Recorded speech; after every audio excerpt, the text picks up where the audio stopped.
Bonjour à tous. Le Parlement européen et l'Espagne n'ont pas la compétence de parler des droits de l'enfance. C'est une attribution réservée à l'ONU et à l'UNICEF. C'est la déclaration de notre ministre des Affaires étrangères vendredi dernier, au lendemain de l'adoption d'une résolution contre le Maroc par le Parlement européen au sujet de la violation de la Convention des Nations Unies relative aux droits de l'enfant. Rabat campe donc sur ses positions et choisit de hausser le ton encore une fois. Jusqu'où le temps peut monter entre Rabat et Madrid? Les deux partenaires peuvent-ils se passer l'un de l'autre? C'est notre débat des décodeurs ce matin. Suite à des instructions du roi Mohamed VI, la compagnie aérienne nationale a revu à la baisse les prix proposés aux Marocains résidant à l'étranger qui souhaitent rentrer au Maroc cet été. Plus de 3 millions de sièges seront dédiés à cette opération. L'actualité sera commentée par nos décodeurs en fin de cette émission. Nos décodeurs ce matin avec nos studios. Ayman Salaghi, bonjour. Bonjour Hajar. Bonjour à tous. Alhamdoulilah, très bien. Ouais, tranquille. Vous êtes expert jeunesse et société civile et consultant RH. Avec nous également par téléphone, Zakaria Gerti, bonjour.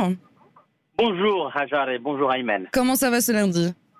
Très bien, merci beaucoup. Et vous? Ça va très bien. Vous êtes acteur associatif. Alors, avant d'en arriver à la réaction du Maroc suite à l'adoption de la résolution par le Parlement européen, Ayman Salaghi, que pensez-vous tout d'abord de l'intervention de l'Union européenne dans cette crise qui oppose Rabat à Madrid? Je pense que l'Union européenne a choisi de... Voilà, je ne dirais pas d'être solidaire, mais quand même d'appuyer la position d'un État membre. C'est ça ce qui s'est passé. Et même en analysant, par exemple, les votes et les résultats des votes, ça se voit qu'il y a un courant, je dirais, européen qui a pu se constituer. Et notamment, nous avons les députés allemands, à peu près, je dirais, la moitié des députés, députés allemands ont voté, 81% des députés espagnols ont voté et les députés français, presque la moitié se sont abstenus du vote, ce qui a fait qu'en général, in fine, cette position a été adoptée. Maintenant, je n'annonce pas les nationalités d'une manière hasardeuse, parce qu'il faut analyser dans les faits aujourd'hui que les tensions aujourd'hui diplomatiques et politiques qui existent entre le Maroc et l'Espagne et entre le Maroc et l'Allemagne ont fait en sorte que leurs eurodéputés ont joué le jeu politique et en fin de compte, voilà, comme j'ai dit, l'Union européenne s'est hissée à côté d'un partenaire et d'un État membre et sont restés dans la logique de la solidarité européenne par rapport à la chose. Quand même, le communiqué est assez intéressant. Dans certains passages, ils arrondissent un peu les angles et ils euphémisent un peu les verbes utilisés pour ne pas heurter certaines sensibilités, et notamment pour ne pas trop fâcher le Maroc. Mais je pense, voilà, chose faite, c'est voté, c'est fait. C'est une position symbolique, c'est une position politique derrière. Et je ne pense pas qu'il y aurait d'autres résolutions qui vont suivre, d'autres décisions ou d'autres sanctions qui vont venir. Je ne pense pas. Oui, justement, il n'y a pas de sanctions contenues dans cette résolution. Zakaria Gerti, est-ce que l'Union européenne avait à s'immiscer dans cette affaire, à votre avis? Bon, d'abord, je pense qu'il faudrait nuancer. Il ne s'agit pas forcément de l'Union européenne, mais d'une des institutions de l'Europe, à savoir le Parlement européen. Et je suis tout à fait d'accord avec l'analyse de Ayman Salaghi quand il dit que cette décision n'a pas de caractère n'est pas contraignante, n'a pas de caractère contraignant, et donc il s'agit plutôt d'une décision symbolique. Et moi j'aimerais bien revenir sur un peu la répartition, les détails des votes. Nous voyons par exemple que le principal partenaire du Maroc, à savoir la France, s'est abstenu à plus de 40% dans le vote, et à peu près, je pense, moins de 25% ont voté pour cette résolution, qui confirme la volonté de la France de rester un peu dans la neutralité, ou plutôt de rapprocher les positions du Maroc et de l'Espagne. Et nous savons tous que le Quai d'Orsay français, par le biais de son ministre Jean-Yves Le Drian, est en train de travailler sur un rapprochement entre le Maroc et l'Espagne. Donc moi, je voudrais insister encore une fois sur le caractère non contraignant et symbolique de cette décision, qui d'ailleurs l'a rappelé à plusieurs reprises le ministre Nassar Bourita sur toutes les questions de l'enfance. C'est plutôt l'UNICEF ou l'ONU. Et en aucun cas le Parlement européen, parce que si on commence à parler des sujets de l'enfance, le Maroc aurait tout à fait le droit de parler aussi des conditions dans lesquelles se retrouvent plusieurs enfants et plusieurs mineurs dans les centres de détention en Espagne. Justement. Donc, oui. Et justement, Nassar Bourita, on a parlé dans sa déclaration le lendemain, et justement, je cite, l'Espagne n'a pas de leçon à donner au Maroc en matière de droits de l'enfance. C'était la déclaration du chef de la diplomatie marocaine vendredi dernier. Que pensez-vous de cette position du Maroc, Ayman Chalagui ? Je pense que depuis un certain temps, je dirais depuis 1 an, voire 14 mois, le Maroc adopte un langage diplomatique assez différent, assez fort, assez tenace. Disons les choses clairement parfois, c'est des prises d'opposition inhabituelles de la part de notre diplomatie comparée aux années précédentes. Et tout simplement parce que la balance des enjeux, mais également la balance des forces a changé. Et surtout depuis la reconnaissance des États-Unis de la souveraineté du Maroc sur son Sahara. Et d'ailleurs, l'hostilité, je dirais, ou bien les frictions avec le voisin espagnol ont démarré à partir de ce moment-là. Et toujours, même dans la vie, en tant qu'individu, un voisin fort, un voisin, je dirais, qui marque son territoire de plus en plus, il dérange. Il dérange ceux qui habitent autour de lui, que ce soit des individus, que ce soit des entreprises, que ce soit des communautés, mais également que ce soit des pays. Et depuis quelques années, le Maroc marque son territoire, renforce ses atouts stratégiques, diplomatiques, militaires, politiques, et un État marocain fort et plus souverain et indépendant dans ses décisions constitue une menace pour l'Espagne. Ça, c'est indéniable.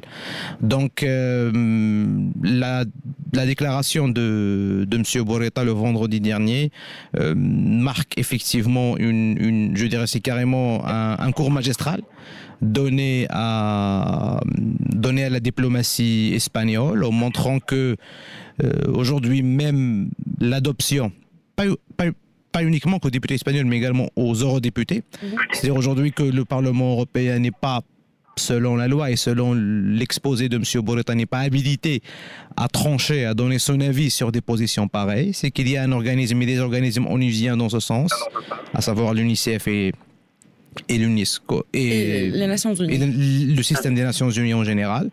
Et c'est une, je dirais, une petite mise en demeure par rapport aux pratiques diplomatiques générales. Mais ce qui aujourd'hui, pour moi, la vraie question, et j'espère qu'au cours de ce débat, on va y répondre, quelle est l'alternative ? Oui, justement, c'est la deuxième partie. Comment faire pour apaiser les tensions ? Et on va y arriver. Est-ce qu'on a les moyens justement de nous mettre à dos un partenaire comme l'Allemagne ou l'Espagne ou l'Union européenne plus généralement, parce que vous avez parlé des États-Unis aussi, de cette balance des forces. C'est là où tout a commencé. Oui, on y reviendra justement. Je repose juste la question à Zakaria Gerti.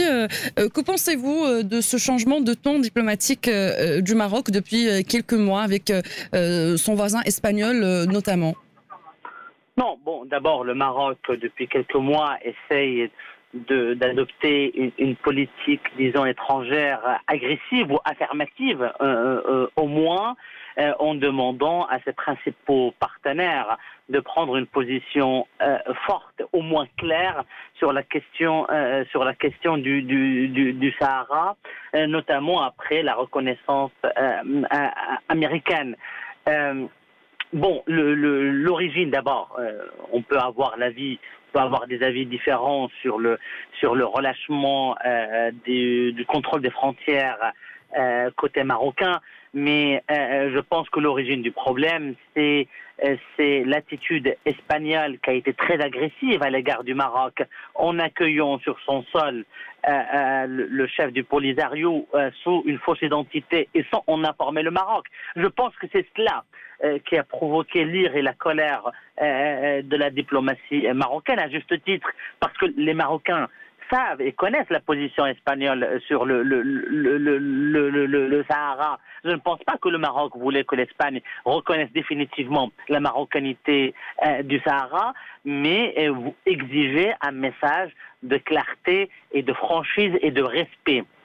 Du respect d'un des principaux partenaires de l'Espagne, qui est le Maroc. Et donc, accueillir sur son sol un homme comme Brahim Ghali, qui fait l'objet de plusieurs poursuites judiciaires, et cela sans en informer le Maroc, a été une faute d'abord morale vis-à-vis d'un partenaire privilégié comme le Maroc.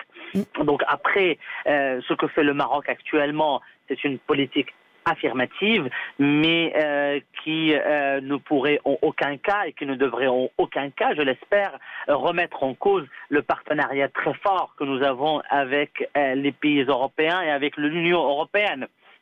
L'Espagne est le principal partenaire économique et commercial du Maroc, avec à peu près entre 15 et 18% à la fois des importations et des exportations, donc une valeur importante dans la balance commerciale marocaine.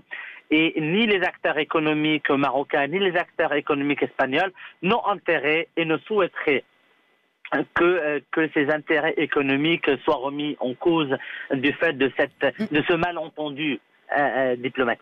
Alors, vous avez parlé d'un malentendu et donc quand l'Espagne a reçu Brahim Ghali sur son territoire, mais Ayman Chalagui, pour vous, ce changement de ton diplomatique du Maroc a commencé bien avant, parce que l'affaire de Brahim Ghali, c'est il y a 3 mois à peu près, alors que vous parlez d'un an. Où est-ce qu'on a vu ça ? À mon avis, ça démarre principalement avec le lancement en orbite des 2 satellites, Mohammed 6A et Mohammed 6B.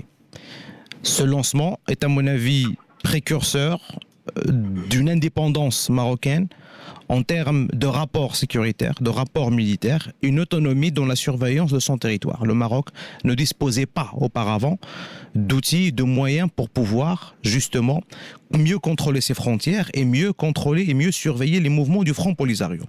À partir du moment où nous avons cette indépendance de data, cette indépendance d'intelligence militaire, parce qu'auparavant, pour pouvoir voir ce qui se passe dans les frontières, le Maroc était dépendant effectivement des outils de surveillance espagnols.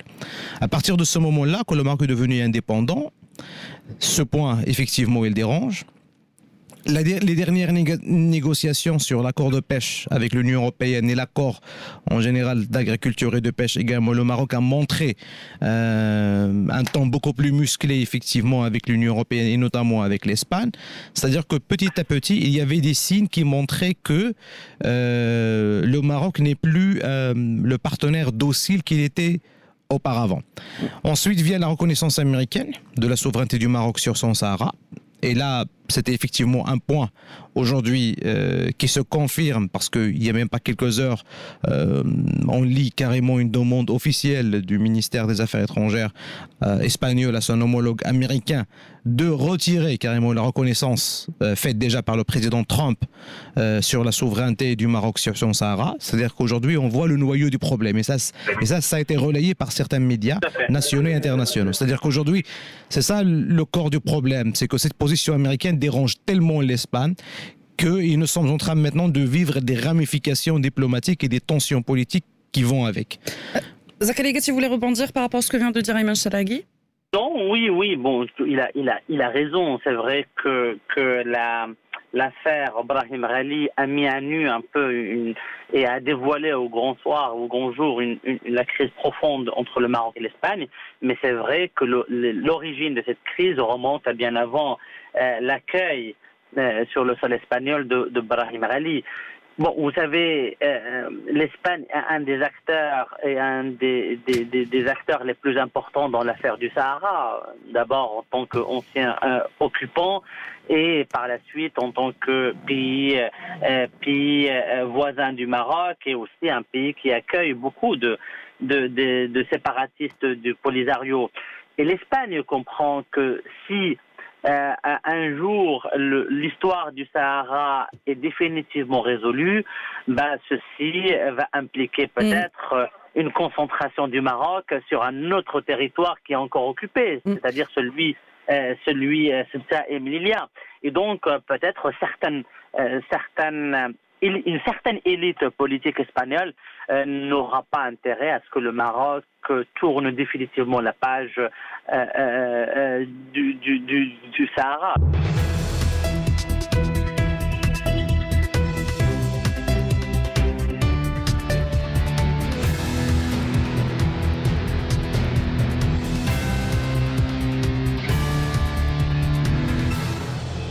C'est un fait, le Maroc a adopté un ton agressif avec ses partenaires européens qui n'adoptent pas une position claire sur le dossier du Sahara. Un changement de ton diplomatique observé depuis la reconnaissance des États-Unis, la reconnaissance de la souveraineté du Maroc sur le Sahara par les États-Unis. Selon nos décodeurs ce matin, Ayman Chalaghi, expert jeunesse et société civile, consultant RH, et Zakaria Gerti, acteur associatif. Le Maroc a ouvert plusieurs fronts diplomatiques parce qu'en parallèle de cette crise avec le voisin espagnol, Ayman Chalaghi, Rabat a haussé le ton également face à Berlin sur le même dossier. La question qui se pose aujourd'hui, est-ce que le Maroc a les moyens de, entre guillemets, bouder ses principaux partenaires européens, et notamment au niveau commercial ? Notamment l'Espagne. C'est vrai qu'au niveau commercial, et notamment l'Espagne, et cher ami Zakaria Gerti a donné certains chiffres intéressants sur la coopération bilatérale économique. Effectivement, aujourd'hui, l'Espagne, c'est le pays effectivement dont nous importons le plus, mais également notre plus forte source d'exportation également. Donc, une Espagne forte ne peut pas se passer d'un Maroc fort, et vice-versa. Avec l'Allemagne également, aujourd'hui, cette crise qui, à mon avis, est beaucoup plus ambiguë que celle avec l'Espagne. Au moins, avec l'Espagne, les choses sont beaucoup plus claires. Qu'est-ce qui est ambigu ? Les motifs Oui, justement, les motifs, les détails. Parce qu'aujourd'hui, il y a certaines positions. La position officielle du Royaume vis-à-vis de l'Allemagne est beaucoup moins franche. À mon avis, je dirais qu'avec l'Espagne. C'est qu'avec l'Espagne, on connaît pourquoi tout cela se passe, mais avec l'Allemagne, il y a beaucoup de rumeurs. Il y a même l'instruction qui a été donnée aux administrations publiques de cesser la collaboration avec les organismes de coopération allemands au Maroc était effectivement une instruction qui a été fouilletée et du coup pas officielle. Mais revenons au sujet. Est-ce que le Maroc a les moyens de pouvoir supporter une telle position diplomatique à long terme? Je pense que non, mais non plus l'Allemagne et l'Espagne. C'est-à-dire, c'est un petit tour de bras de fer où les pays se testent et se retestent diplomatiquement et militairement. Et diplomatiquement. J'espère pas militairement. Voilà. Et j'espère que ce n'est pas un lapsus révélateur. Et du coup, mais à mon avis, tout cela devrait prendre fin dans quelques semaines. Parce que, comme j'ai dit, ses partenaires économiques, l'Europe en général, mais plus particulièrement l'Espagne, ne peut pas se passer du Maroc. Et je peux dire que même nos sorts sont liés en quelque sorte. Et qu'entre le Maroc et l'Espagne, qui sont inextricablement liés, les deux monarchies, à l'entrée de la Méditerranée, nous sommes liés à travers un ensemble d'intérêts stratégiques communs, à mon avis, qui sont susceptibles d'amortir l'impact de n'importe quelle question épineuse qui risque de ressurgir entre les pays. C'est-à-dire que ce que nous avons entre nous économiquement, symboliquement, entre les deux régimes est beaucoup plus fort et qu'à un certain moment, le Maroc et l'Espagne trouveront un terrain en commun pour pouvoir discuter sereinement de leurs différends. Parce que le coût du désaccord est tellement plus grand que voilà. Alors comment justement on y arrivera juste après? Zakaria Gerti, vous pensez également que l'Espagne a autant besoin du Maroc que le Maroc a besoin de l'Espagne? Bien entendu, Hajar. Moi, je crois que les lois de la géographie et de la démographie sont immuables. Donc, le Maroc restera toujours à quelques kilomètres de l'Espagne. Et il y aura toujours des centaines de milliers d'Espagnols d'origine marocaine et quelques millions d'émigrés marocains en Europe. Donc, bien entendu, les liens sont très forts et nous avons besoin autant les uns des autres. Vous avez tout à l'heure, avant les infos, posé la question sur est-ce qu'une escalade, une autre escalade serait possible. Bon, pour moi, si le Maroc veut continuer sur cette position, disons, agressive et sur ce ton affirmatif, bon, la prochaine étape, ça serait de demander à l'ambassadeur espagnol de quitter le territoire. Ce qui, j'espère, n'arrivera pas. Et je pense qu'aujourd'hui, il est temps de donner la possibilité aux efforts de médiation, que je sais qu'elles sont en cours par plusieurs partenaires du Maroc, à savoir la France notamment par la voix de Jean-Yves Le Drian, ministre des Affaires étrangères français. Donc, et ça explique un peu la position relativement neutre de la France dans les votes au Parlement européen, où à peu près moins de 25% ont approuvé le projet de résolution espagnol. Donc, je pense que le Maroc a suffisamment dit haut et fort les positions qui étaient les siennes. Le Maroc a suffisamment exprimé son mécontentement, sa colère vis-à-vis de l'Espagne, qui a accueilli le chef des séparatistes du Polisario sur son sol, et qui a quand même essayé par plusieurs moyens de faire retirer cette reconnaissance américaine. Donc le Maroc l'a suffisamment bien montré. Je pense qu'aujourd'hui, il est temps que tout ce beau monde s'assoie autour d'une table et renégocie des termes d'un partenariat. Au-delà du partenariat, c'est aussi le respect du voisin marocain qui doit être clarifié une fois pour toutes, car ni le Maroc, ni l'Espagne d'un côté et l'Allemagne de l'autre n'ont intérêt à ce que les relations ne se détériorent. N'oublions pas que le Maroc est aussi, au-delà de la politique migratoire, est un des principaux, disons, partenaires et interlocuteurs sécuritaires de l'Europe. Donc, nous avons un ennemi commun qui est le terrorisme, qui se trouve dans les pays du Sahel, en Afrique subsaharienne, que nous devons tous combattre. Alors, c'est une priorité. Cette crise ne peut pas durer, mais aujourd'hui, le fait est que Rabat campe sur sa position bien ferme. Madrid aussi campe sur sa position. Il y a une escalade dans le ton, du moins dans les déclarations des chefs de diplomatie des deux pays. Pour terminer, justement, comment aujourd'hui rétablir les relations diplomatiques, Ayman Charaghi? Il faut déjà le vouloir.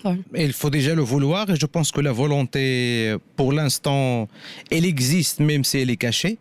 Les responsables espagnols n'aura en général aucune occasion pour louer le niveau de coopération sécuritaire entre les deux pays, et il en est de même pour la question de l'immigration clandestine. Et je pense que en général les responsables espagnols ont intérêt à être dans les bonnes grâces en quelque sorte des responsables marocains et s'assurer de leur coopération dans ce domaine.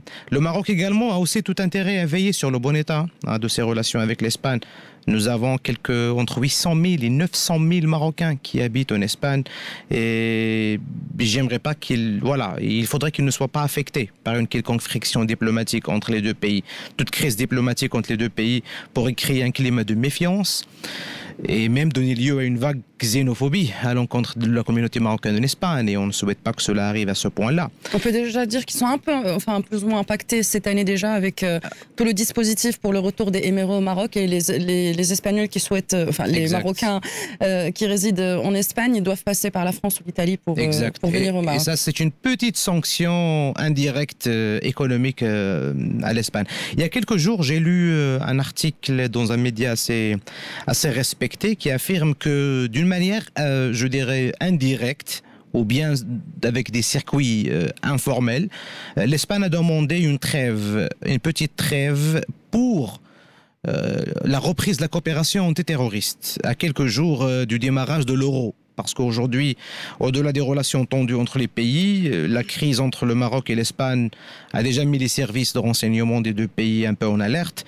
et l'Espagne a cessé actuellement d'être l'interlocuteur de l'Europe auprès des services de renseignement marocains.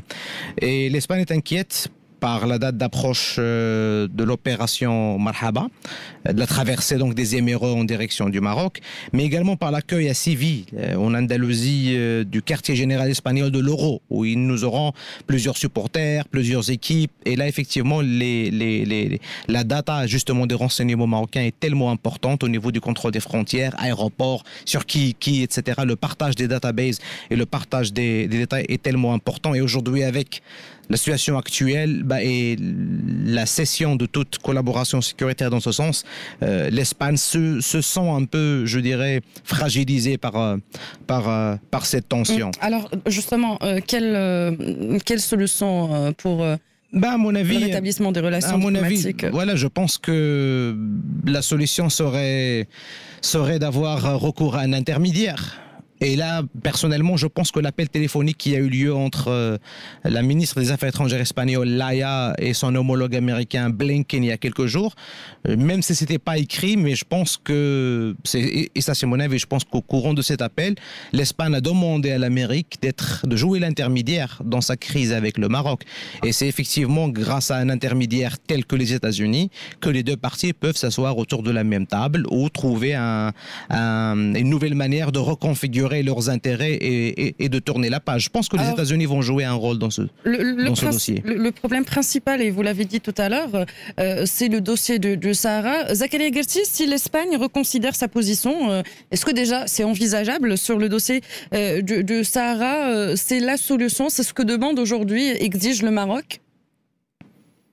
Je ne sais pas si, pour être honnête, si l'Espagne va changer de façon substantielle sa position sur le Sahara. Bon, au meilleur des cas, je pense adopter le langage officiel de l'ONU et peut-être cesser d'enquiquiner le Maroc de façon officieuse sur ce sujet-là, en soutenant ouvertement les séparatistes du Polisario. Mais après, à ce que l'Espagne puisse reconnaître, comme l'ont fait les Américains, la marocanité du Sahara, très objectivement, je trouverais cela très étonnant. Ça sera... C'est très peu probable pour les raisons que je viens de citer, et aussi parce que l'Espagne est un acteur principal de la région. Donc, ce que nous voulons de l'Espagne aujourd'hui, à défaut d'un soutien explicite, une neutralité positive, c'est-à-dire une neutralité constructive, et reconnaître ce que dit l'ONU en termes de peut-être d'autonomie sous l'égide marocain, c'est qui paraît aujourd'hui l'option la plus intéressante et la plus crédible. Ni l'Europe ni les États-Unis n'ont intérêt à ce qu'il y ait un nouvel État dans la région, qui en plus un nouvel État n'aura en aucun cas les attributs d'un État fort. Donc tous les acteurs internationaux ont intérêt à ce que le Maroc reste unifié et fort, et donc aller dans le sens de la position marocaine d'un plan d'autonomie, d'un large plan d'autonomie, mais sous tutelle marocaine. Donc, je reprends vos termes. À défaut d'un soutien de l'Espagne, le Maroc demande aujourd'hui une neutralité positive dans ce dossier du Sahara, en tout cas... Positive et constructive. Et constructive. En tout cas, le fait est que le Maroc, cette crise entre les deux voisins, deux partenaires commerciaux, mais également partenaires au niveau sécuritaire, migratoire, ne peut pas durer. Et puis, pour reprendre des termes de Ayman Chalagui tout à l'heure, le Maroc n'a pas les moyens de supporter à long terme cette crise diplomatique, surtout qui est ouverte sur plusieurs fronts, notamment avec Madrid et Berlin. Et sur ce, on arrive à la fin de débat des décodeurs.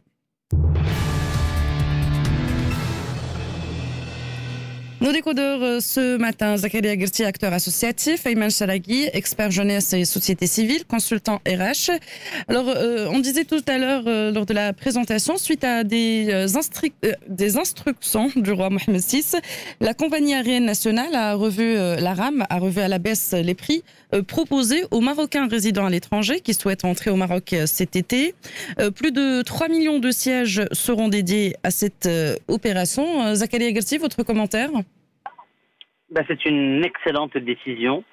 Quand on connaît les prix exorbitants, donc ce sont des prix de marché pratiqués par la Royal Air Maroc ou les différentes compagnies aériennes pendant la période estivale.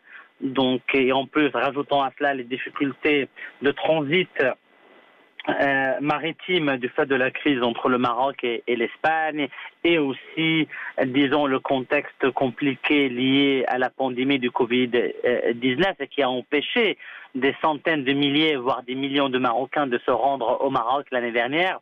Je pense que cette décision arrive à point nommé pour plusieurs raisons. À la fois, nos MRE ont besoin de rentrer, retrouver leur famille, et puis l'économie marocaine, l'économie et le tourisme marocain ont besoin de ces Marocains d'Europe et de l'étranger. Donc bien sûr la décision royale est une excellente décision qui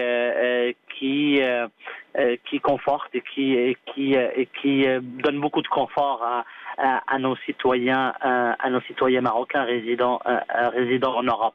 Donc j'espère aussi que les opérateurs touristiques vont suivre cela et vont pratiquer des prix compétitifs et intéressants. Je comprends que ce n'est pas facile après presque 18 mois d'arrêt total ou partiel de l'activité touristique, mais j'espère que les prix pratiqués seront intéressants pour le pouvoir d'achat de nos Marocains résidant à l'étranger. Le commentaire de Zakaria Gerti. Ayman Chalagui, votre commentaire?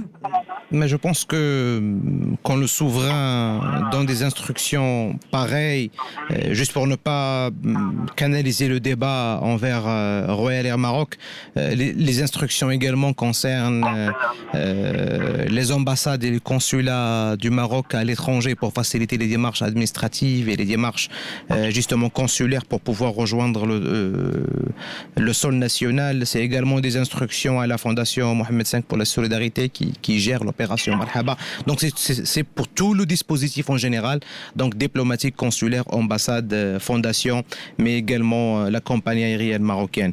Je pense que cela rentre dans le giron de, je dirais le terme en arabe, on dirait c'est riaya du monarque vis-à-vis de ses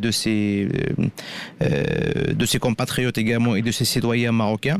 Mais derrière, à mon avis, je suis inquiet par rapport à la compétitivité de la RAM, par rapport à sa structure de prix, parce que c'est certainement qu'ils vont faire tout ça à perte. Et du coup, j'imagine déjà maintenant, loi de finances 2022, un nouveau contrat programme gouvernement marocain et la RAM pour pouvoir financer un déficit exorbitant, déjà impacté par la crise du Covid. Et maintenant, avec cette opération qui, certainement, je ne suis pas connaisseur de la structure des coûts, mais si la compagnie est incapable de donner des prix, je dirais, assez compétitifs durant les dernières années, je ne vois pas comment ils vont le faire aujourd'hui post-pandémie. Donc voilà, la compétitivité de la RAM aujourd'hui pose un réel enjeu. Il faudrait, je pense qu'à ça uniquement, il faudrait toute une mission, je dirais, d'enquête parlementaire, parce qu'aujourd'hui, effectivement, notre compagnie n'est pas compétitive au niveau international et effectivement, des prix exorbitants de l'Europe au Maroc, mais également du Maroc vers l'Afrique subsaharienne. Je profite un peu de cet avis pour donner un message d'alerte par rapport à, je dirais, aux capacités financières et par rapport à la capacité de la RAM d'être compétitive dans le futur, parce qu'apparemment c'est pas évident. Oui, la RAM qui était déjà déficitaire en 2019, avant même la crise sanitaire. Ne parlons pas d'année 2020, on n'a pas encore les chiffres de cette année. C'était le commentaire de nos décodeurs. Ayman Chalagui, expert jeunesse et société civile et consultant RH. Merci d'avoir répondu à nos questions ce matin. À très bientôt, à la prochaine. À très bientôt. Zakaria Gerti, acteur associatif, merci d'avoir été avec nous ce matin et à la prochaine. Merci beaucoup, bonne journée à vous. Merci à vous aussi. Merci également à Youssouf Koutni à la réalisation et merci à vous d'être à l'écoute d'Atlantique Radio. Vous retrouvez le flash d'information en arabe avec Morad Baba dans quelques minutes. Pour ma part, je vous souhaite une excellente journée et je vous dis à demain.